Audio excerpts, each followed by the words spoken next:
नमस्कार मित्रों, मैं विकास वर्धन आज पुनः आप लोगों के समक्ष एक नई कहानी के साथ उपस्थित हुआ हूँ। एक बार की बात है, सिकंदर बहुत बीमार पड़ गया था। उसे किसी प्रकार का इन्फेक्शन हो गया था और उसकी बीमारी, उसका जो बुखार था वो ठीक ही नहीं हो रहा था। महीने 2 महीने बीत गए और उसका बुखार उतर ही नहीं रहा था। बहुत सारे वैद्य से दवा लिया लेकिन फिर उसका बुखार उतर नहीं रहा था। तभी उसने सेल्यूकस से कहा कि देखो आसपास में कोई बड़ा वैद्य है क्या, वरना मैं तो मर जाऊंगा बुखार से। 2 महीने हो गए, मेरा बुखार उतर ही नहीं रहा और मैं कमजोर होता जा रहा हूँ। तो फिर वो गया और ढूंढ करके लाया एक वैद्य को। वो वैद्य आए और उस वैद्य को सिकंदर ने धमकाया। बोला कि मेरा बुखार ठीक होना चाहिए, मैं सम्राट हूं, तुम्हें पता है ना। वैद्य ने कहा कि मेरे लिए ना कोई सम्राट होता है ना कोई भिखारी होता है, मेरे लिए तो एक बीमार शरीर होता है, बस इससे अधिक मैं नहीं जानता। मैं तो एक वैद्य हूँ और वैद्य के लिए बस एक बीमार शरीर और एक स्वस्थ शरीर होता है और मैं कुछ नहीं जानता। मैं आपकी चिकित्सा किए देता हूँ। और उन्होंने एक खास दवाई दी और जड़ी बूटियाँ दी। बोले ये आप सुबह शाम लीजिए, आपको एक खास प्रकार का इन्फेक्शन है जो कि ठीक हो जाएगा। फिर कुछ समय बाद फिर से आए वो वैद्य देखने के लिए। तब तक उसकी हालत में बहुत सुधार हो चुका था।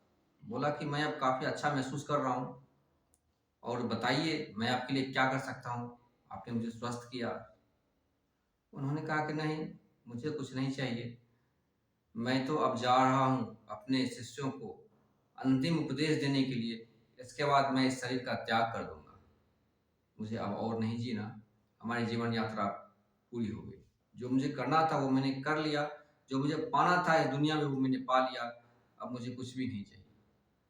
सिकंदर ने कहा लेकिन मैं अमर होना चाहता हूँ, मुझे अमर होने का राज बतलाइए, आप तो वैद्य हैं, बताइए क्या ऐसी चीज है जो कि खा लूं या पी लूं तो मैं अमर हो जाऊं, मेरी मृत्यु ना हो।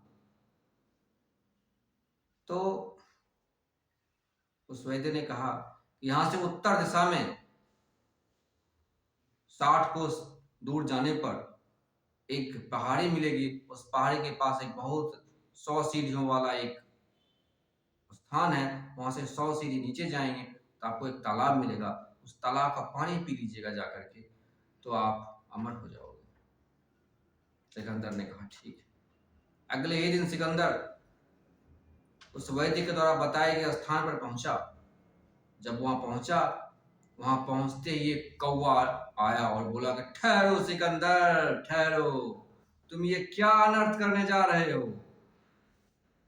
जिस वैद्य ने तुम्हें यह बतलाया कि वहां का पानी पियोगे तो तुम अमर हो जाओगे और तुम्हें याद नहीं है, उसने स्वयं बोला कि मैं जा रहा हूं अपने शिष्यों को अंतिम उपदेश देने के लिए, इसके बाद मैं अपने शरीर का त्याग कर दूंगा। अगर अमृत इतनी ही अच्छी चीज होती तो वह वैद्य स्वयं आकर यहाँ का पानी पीता, लेकिन वह अमृत तो कहाँ मांगा, वह तो शरीर को छोड़ रहा है। तुम यहाँ क्यों आ गए हो इस अमृत का जल पीने के लिए। मैंने ये गलती की है, मैंने ये गलती की है और इस गलती की सजा मैं भुगत रहा हूँ। मैं यहाँ का जल पी गया और अब मैं मर ही नहीं पा रहा हूँ, मैं थक गया हूँ इस जीवन से। मैं आग में घुसता हूँ तब भी नहीं मरता हूँ, ऊंचाई से गिर जाता हूँ तब भी नहीं मरता हूँ, किसी चीज से मेरा शरीर कटता नहीं है, मैं मर नहीं पा रहा हूं। जीवन की सुंदरता मृत्यु की आहट में ही है। अगर जीवन से मृत्यु को खत्म कर दिया जाए तो जीवन की सारी सुंदरता भी खत्म हो जाएगी। मृत्यु जीवन के लिए अनिवार्य है, मृत्यु एक विश्रांति है, मृत्यु परम आवश्यक है जीवन के लिए, वरना जीवन की फूल का कोई औचित्य नहीं है। इसलिए इस जल को मत पियो, इसे पीने के बाद तुम मृत्यु के लिए तड़पोगे और मृत्यु नहीं आएगी। तब सिकंदर को ये बात समझ में आई और वह वहां से वापस लौटा और एक निश्चित समय अवधि के बाद सिकंदर की मृत्यु हो गई। आशा करता हूं मित्रों आपको ये कहानी पसंद आई होगी। कहानी पसंद आए तो चैनल को लाइक करें, सब्सक्राइब करें और अपने मित्रों के साथ शेयर करें। बहुत बहुत धन्यवाद।